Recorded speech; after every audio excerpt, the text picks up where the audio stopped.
After the whole plagiarism scandal blew up, I announced to everyone that I'd stop writing.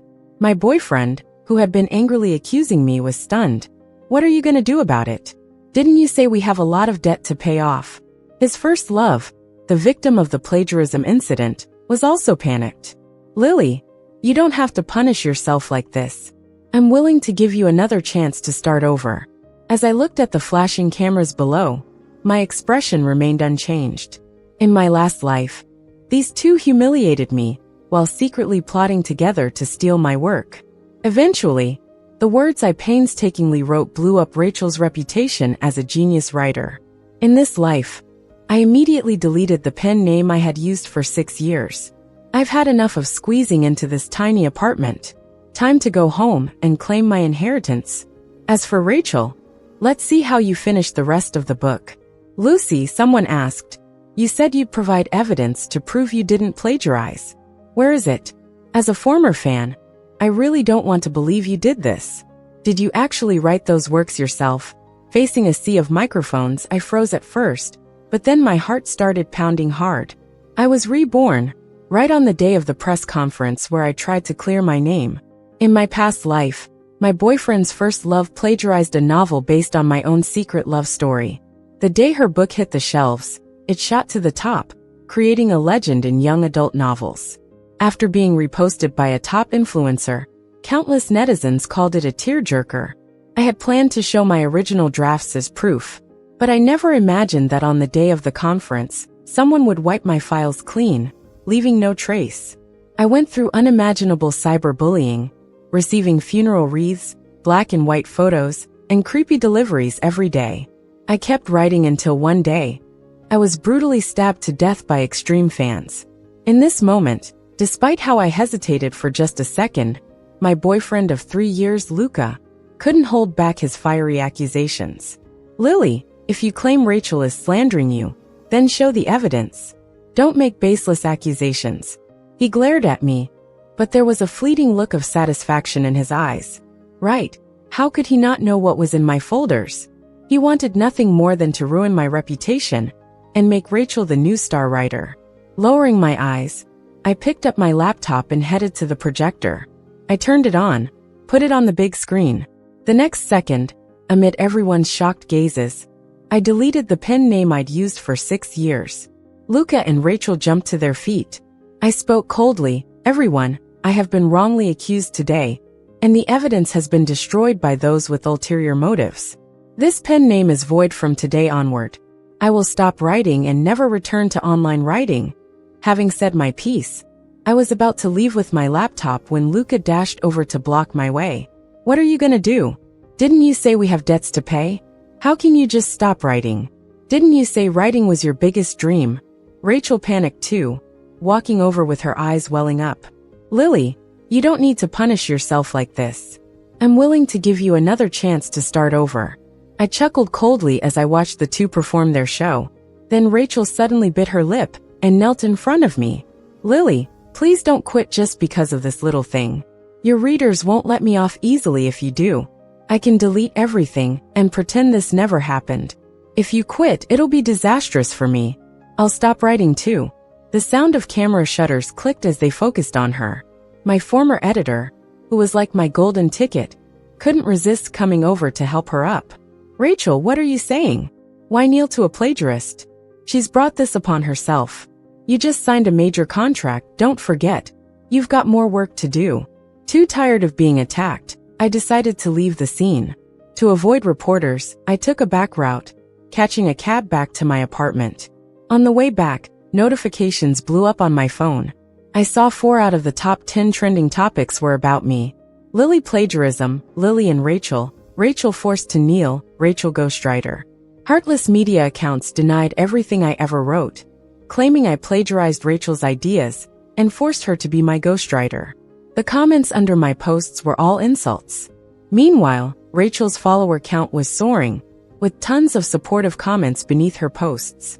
I left a comment. "Well, then I hope you can keep up with your daily updates and finish the second half. Don't let the readers down." I knew I didn't have much material left. Rachel was hasty, worried I hadn't stockpiled enough drafts before she released pages, so she struck first. But she couldn't complete the foreshadowing and twists I left. Exposing her was just a matter of time. I went back to the apartment. It was a cozy 90 square meters, not too big, not too small, decorated warmly and comfortably by me. On the old walls were photos arranged in hearts, pictures of me and Luca, though every single one was a snap I secretly took and had developed. He never wanted to take pictures together.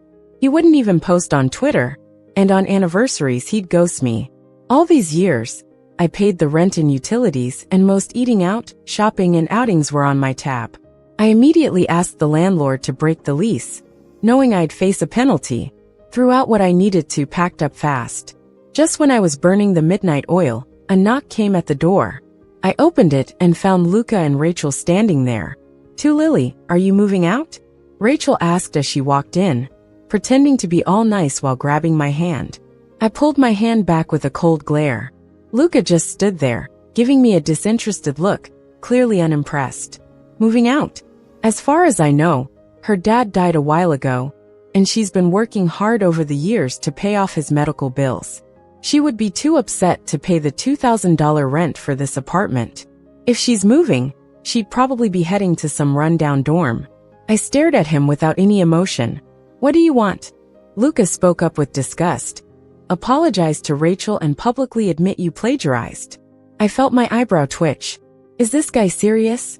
I asked him angrily. "Luca, don't you know the truth? You've been living off me all these years, and now you have the nerve to say that." Luca's face remained unwavering as he self-righteously continued. "Just because you're an orphan nobody, while Rachel has always been treated like a princess. I'll always help her get what she wants. Did you not know? Rachel's parents are school teachers, and she's been better than you in every way." The guy I dated since college was now attacking me with the worst words possible. He only knew about my single-parent upbringing and how I moved out due to disagreements with my mom. But he didn't know that my mom runs a major corporation in the Asia-Pacific region. After my dad passed, he left us a fortune. If I hadn't decided to escape inheriting the family business, I would be someone Luca could never reach. Seeing me silent, Luca thought he got to me and continued with a mocking smile. "Some people are just born princesses, while others work hard but remain hidden away. If I were you, I'd leave quietly and leave everything here for Rachel. What are you waiting for? Apologize to Rachel publicly, or don't blame me for being rude." Then in the next second, I slapped Luca hard across the face. It was such a forceful slap that it knocked his head to the side. He looked at me, eyes bulging bloodshot. "Lily, how dare you hit someone?" Rachel screamed and backed away a couple of steps, grabbing her phone to film it. But I knocked her phone down first and swung my suitcase, knocking both of them aside. I went on a rampage, breaking everything in my fury. I wasn't planning to keep any of it. If they liked my stuff so much, they could have it all. The place was a mess with shattered items everywhere. I opened the door and stormed out of the tiny place I'd called home for 3 years. I called my mom. We hadn't talked for years, but she picked up right away. I couldn't stop my tears from falling. In my last life, after I graduated college and left upset, I never got the chance to speak to her before I was killed. I couldn't imagine how horrible she'd felt hearing about my death. Now, I just wanted to be her little cherished daughter again. Just going home was enough. Her voice trembled, and then she just kept repeating the same 4 words. Soon, I was on a plane back to New York. Before boarding, I checked my phone and saw Rachel's fake note. "Sorry everyone. I'm going to take a break from writing. Recent events have overwhelmed me. I've always looked up to Lily. I just need some time to recover." Even the editor, Judy, who used to support me so much, quickly shared the post. "Please give Rachel some time to produce better work. We'll host a fan meet next month in New York." Clearly, they were setting up Rachel as a popular author. I sighed, turned off my phone, and fell deeply asleep. When I landed, my mom was there with a driver and bodyguard in a Rolls-Royce. She told me she'd heard what happened and had already alerted her friends and lawyers for damage control. This time, they were going to pursue the matter all the way. No chance her darling daughter was going to be wronged. I rested in her arms as she rubbed my back, her chin gently on my forehead. The car had all sorts of gourmet food and my favorite drinks from before. Mom was worried I'd be hungry, and she'd started preparing the moment she got my call. I held her tight. "It's okay, Mom. It's not that big of a deal." I laughed. Soon enough, the real plagiarists will pay for their actions. Living in our big old mansion felt incredible. I didn't have to get up early to shop, or cook 3 meals a day. I didn't have to do laundry myself. There was endless money in my account, so I didn't have to stress over rent and bills anymore. Mom had even set up a special study room for me. It was full of books, and had a top-of-the-line computer, so I could do anything I wanted.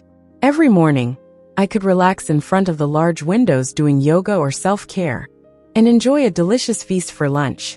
In the afternoons, I could shop, have tea, or learn things like horseback riding, yoga, or golf. At night, I'd enjoy a glass of wine in the big tub, with a sound therapist my mom hired helping me fall asleep. My health and energy greatly improved, feeling better than ever. Meanwhile, Rachel's long absence started to annoy followers online. People began questioning, can Rachel even write? What if Lily was right all along? How can she just quit when she's doing so well? Doesn't she have any professionalism? Is she just messing with us? We want a refund. Rachel got nervous, appearing online more frequently. I knew her well. She always depended on her looks and men, never having real skills. Writing anything was torture for her. 3+. This book of mine is based entirely on my own reality, talking about how I had a crush on a senior back in the day, but couldn't get together with him. Even though Luca knew me well, he could only share a few of my stories with Rachel. Rachel couldn't handle the pressure, and ended up writing a chapter with Luca's help. But with the stats taking a nosedive and the surge of negative reviews, she soon deleted it. She started playing the sympathy card online, claiming she was sick and undergoing surgery, so she couldn't write.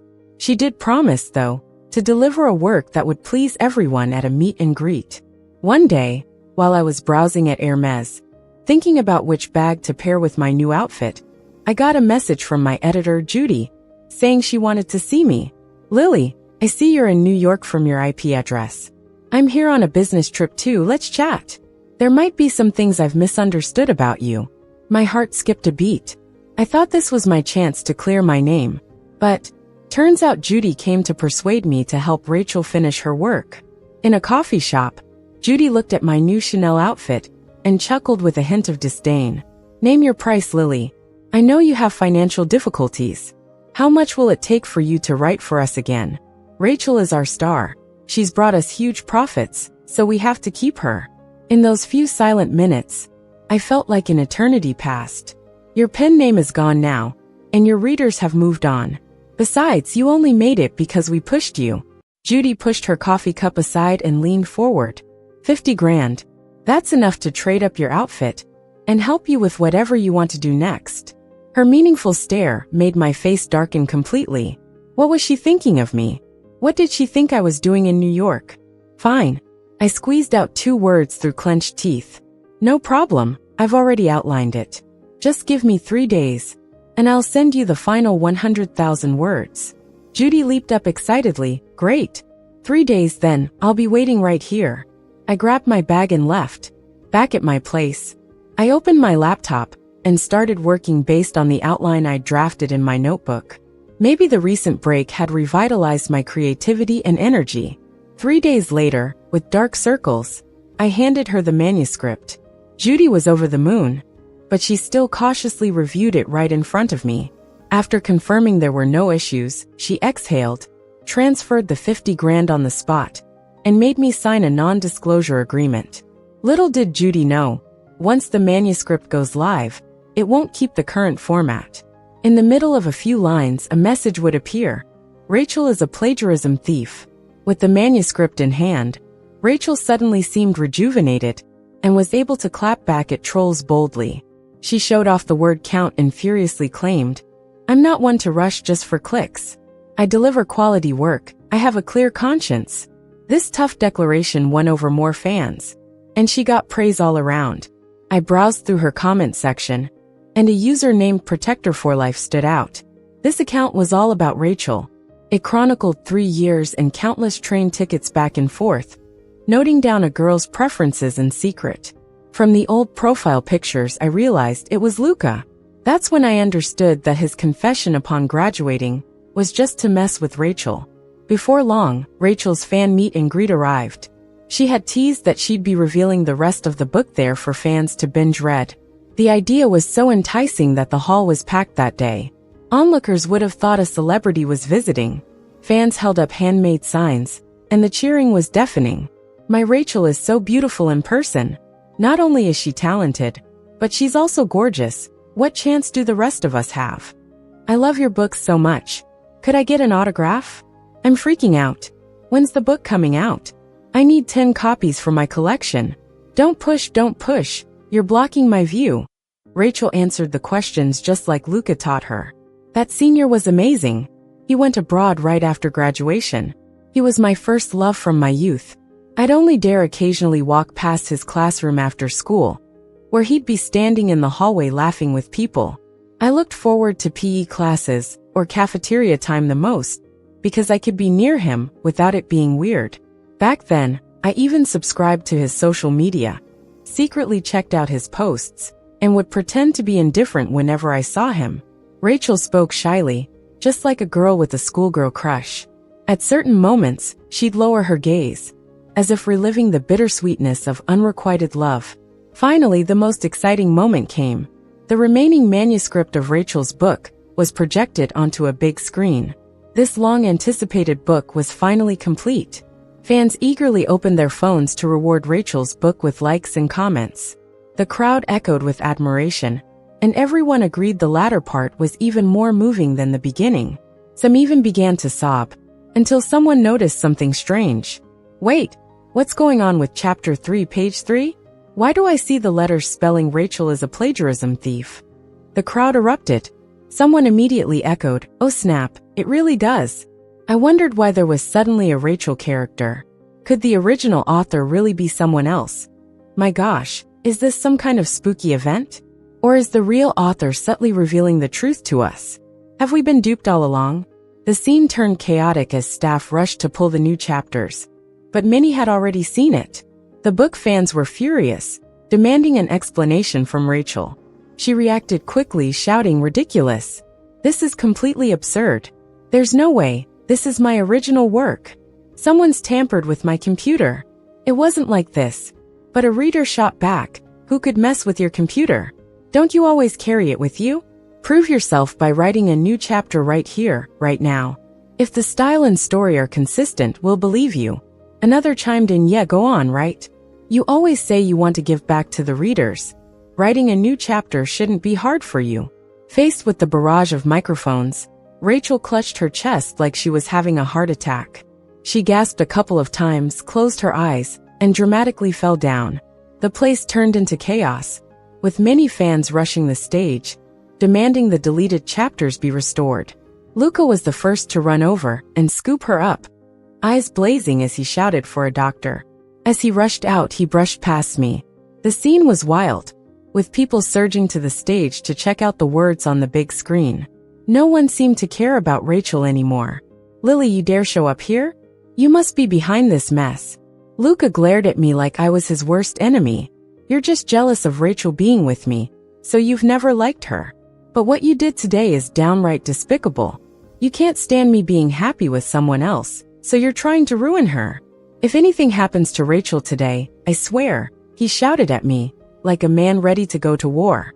Then, as he was about to shove me aside and dash out, I spoke up casually. Luca, you think I'm with you because I like you? He stopped in his tracks, body tense, and turned to face me. You know, the person I secretly loved left the country after college. I only accepted your confession as a way to heal. And because I said, pointing playfully at his nose, you have a little mole here just like him. But a stand-in can never compare to the real deal. After the whole fiasco with Rachel, she hoped to boost her popularity and make a name for herself, but ended up inviting nothing but criticism and doubt. People started dragging out my previous disputes with Rachel, calling out the officials. Lily had been a prominent writer for years, and they found it suspicious that she had been accused of plagiarism. But because of the platform's protection of Rachel, they chose to trust her. Rachel's comments at the meetup were seen as illogical and unsophisticated. The few questions about her secret crush could easily have been rehearsed. Someone commented on a recently deleted article she posted, saying it was written like a grade school essay. Was this her true capability? This was the first time they'd seen such a mess, all for the sake of clicks and views. Give us our money back. If I top up my account again, I'm a fool. You're really pathetic, driving away an established author for a copycat. But some folks were willing to wait it out. The only way now for Rachel to prove her innocence was to write something on the spot. Otherwise, she was just a copycat. But Rachel's plan had always been to ride the book's success into a social media career, without putting in much effort. She was more focused on posting curated photos and reveling in compliments about her looks. Now she was facing a backlash and a plummet in popularity. The CEO, furious, fired Judy and dragged Rachel around, trying to get help. Word was Rachel was made up like a butterfly, though why was hard to say. It seemed like a desperate last attempt. My mom knew everyone in the New York social scene, so she made sure none of her friends entertained them. And today, by chance, the person the CEO approached happened to be my mom. When she showed me the invitation, I could hardly help but laugh. Honey, isn't this enough? Let's just reject them and contact a lawyer, my mom suggested with a smile. I stopped her with a grin. Don't worry, Mom. Tell them, let Rachel come along this time. I haven't had a chance to have a real chat with her in forever. A few days later, Rachel, all dolled up, arrived at the hotel lobby, with Luca tagging along as her assistant. I was feeding fish by the lobby's rock garden when I heard a loud shout from a distance. Lily! Luca came marching towards me, grabbing my arm tightly. Why are you still clinging like a shadow, showing up here? His grip hurt, and I didn't hesitate to swat his hand away. Get your dirty hand off me. Is this your hotel, the only place you can enter? Lily, do you have any idea about the kind of place this is? You're not suited to stand here, Rachel sneered, dropping all pretense, her eyes full of venom. You're destined for a rented place. Even your boyfriend doesn't love you. You'll never deserve anything good. She attacked me with all she had, thinking her words would hurt me. I simply replied, well, I'm here as a guest today. What about you?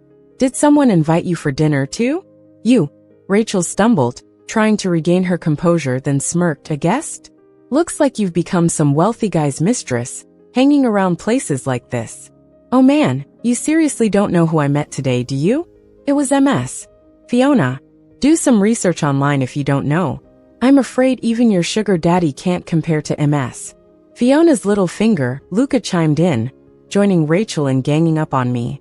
Yeah, Lily, don't get ahead of yourself. You'll regret it when they toss you out after they're done with you. I looked at him blankly. I was taking note of everything Luca was saying, because today was the day I planned to teach him a lesson, and he was about to witness something that would leave both him and Rachel speechless. Soon enough, my mom breezed in with a team of assistants. Ah, MS. Fiona, I'm Rachel. It's such an honor. Rachel quickly started sucking up, trying to introduce herself. But my mom didn't even give her a glance. She walked right up to me, held my hand in hers, and asked gently, Are you cold? What are you doing standing at the door? Go in and order your favorite dishes. Out of the corner of my eye, I could see Rachel's face freeze. I teased in Rachel's tone, MS. Fiona, go on ahead, I'll join you in a bit. My mom caught on, nodded, and sent 2 bodyguards to stick by me as she headed up the stairs. What's going on here? Rachel whispered to Luca, starting to freak out. Why is she so close with Fiona? Could Fiona actually be her mom? Luca furrowed his brows and quickly denied it. No way. Look at Lily. There's no way she's that kind of heiress. I heard some rich ladies have weird hobbies. Maybe Fiona's into that now that she's older. Before Luca could finish, I gave a nod to the bodyguards to move him aside. What are you doing? It's broad daylight. You can't just beat someone up. I'm calling the cops. Help. Someone help. Luca was dragged away like a rag doll, and his bravado turned to fear as his voice shook. I'm here to meet someone important. You'll regret this. But the well-trained bodyguards ignored him, delivering blows to the parts of his clothes that concealed the impact. They shut his foul mouth up with powerful punches. Soon, Luca was bleeding from the corners of his mouth and collapsed on the ground, barely alive, like a beaten dog. Rachel took one look and turned away in disgust. To her, he was just an expendable fangirl she'd never cared for. And who do you think you are to try and cling to some rich woman? Lily, I didn't expect you to pull that kind of stunt, pretending to be weak and pitiful. Huh? Then, spotting my mom about to come down the stairs, Rachel quickly grabbed my hand and slapped herself. She ran to my mom, crying out, "MS. Fiona, save me. Lily not only plagiarized my work, now she's threatening me and even hit me. Please help me." Her cries filled the entire hall, putting on a dramatic show that anyone would fall for. But just as she was about to grab my mom's hand, a bodyguard blocked her with ease, sending her sprawling to the floor. "MS. Fiona, please, I beg you, stand up for me. Lily is awful. She's not the sweet girl she seems to be," Rachel wailed. "Stop," my mom thundered, her expression the most intimidating I'd ever seen. Her eyes bore into Rachel with fury. "So you're Rachel?" my mom spat. Rachel trembled, but tried one more time in a feeble voice. "Yes, ma'am. Please don't believe everything online, it's a setup." My mother chuckled coldly. "Do you know what Lily is to me?" That statement froze Rachel's face. At that moment, the boss appeared at the hotel entrance, looking flustered and drenched in sweat, his legs shaking. He stumbled over with a voice that sounded like he was about to cry. "I'm sorry, MS. Fiona. I didn't know Lily was your daughter. It was our fault." That evening, the boss threatened a massive penalty if Rachel didn't bow down and apologize to me. Reluctantly, Rachel did as told, but he pressed her head to the ground with his own hand. "So you're the little rat behind all this crap. No wonder why Lily, someone so talented, nearly got caught up in this mess," the boss fumed, his eyes darting around, teeth grinding. "You plagiarized because you couldn't create anything original, and I trusted you. I've been such a fool. She played us all." His anger boiled over, and he yanked Rachel by the hair, slapping her hard twice. Rachel's face swelled up immediately, and she broke down sobbing. The boss cursed at her. "Are you seriously crying? You're acting like a coward now. After all you've done to ruin our reputation. Who's gonna want to invest in us now? You're like a darn bad apple spoiling the bunch. Don't take on work you can't handle, and still have the nerve to frame others? I must have been blind to have you as an author." I just watched, my smirk growing as they turned on each other. The way Judy treated me back then is something I still remember clearly. There's no way he's getting out of this scot-free now. You've still got the nerve to show your face here. Get out there and tweet an apology. The boss clearly came prepared. He had already written a statement, forcing Rachel to post it herself, confessing her plagiarism and publicly apologizing to me. That post went viral, capturing everyone's attention instantly. The truth lay bare, and while the netizens were angry, there was an undercurrent of regret. We were the ones who drove away a good author, who truly cared about their writing. 6. The phrases "apologize to Lily" and "ask Lily to come home" started trending a lot. The plaza was full of fans of my books, crying and reminiscing about when I first started writing. Lily was wonderful. She always updated 3 chapters a day, rain or shine. I was just in elementary school back then, and now I'm almost graduating high school. I've read every single book of hers. I never believed she'd plagiarize or hire ghostwriters. It was really tough when she stopped writing. There was nothing else like it online, and my spiritual food was gone. "Lily, please come back. I've saved so many votes for you, all for you." The boss handed over the phone to my mom like he was offering some treasure, thinking she'd let it go and help him get back on his feet. But seeing his calculating eyes, my mom just coldly dropped a line. "We've already got the evidence ready. You and this girl better get ready for a lawsuit." Not only was Rachel's reputation in ruins, but fans also dug out and leaked my story with Luca. Turns out, Luca had been chasing Rachel for years, willing to do anything for the woman he adored. He was the mastermind behind the whole plagiarism switcheroo. Damn, this freaking jerk. Pretending to be righteous while hurting his girlfriend for his first love. What kind of person does that? Scum. Living off a woman while screwing her over. How disgusting. These two deserve to be chained up and never seen again. Never met anyone so nauseating. Girls, I even found this jerk's secret account, and he's been double-crossing us all along. Every bit of online harassment and doxing I've suffered is now returned to Rachel and Luca tenfold. They posted so much, tracking down their real address was simple. Luca was hospitalized, but citizens, fueled by righteous indignation, visited him daily with new tricks. Overwhelmed, he forcibly checked himself out. Realizing that fawning over his first love got him nothing, he tried several times to reconnect with me. But outraged netizens gave him no chance to catch his breath. He eventually fled back to his hometown, broke and in poor health. Rachel, on the other hand, had it much worse. Dealing with the lawsuit, the massive compensation, and endless online attacks took a toll. She quickly couldn't handle it all, and had a mental breakdown. One night, after seeing the red paint splashed on her door again, she lost it completely and jumped from her building. Meanwhile, I was working with my mom on a new project. We wanted to give every young creator an equal opportunity, a place where people could unleash their imagination and write the stories they wanted. A world of diverse ideas, where everyone can share their voice freely. That's what literature should truly be about. The end.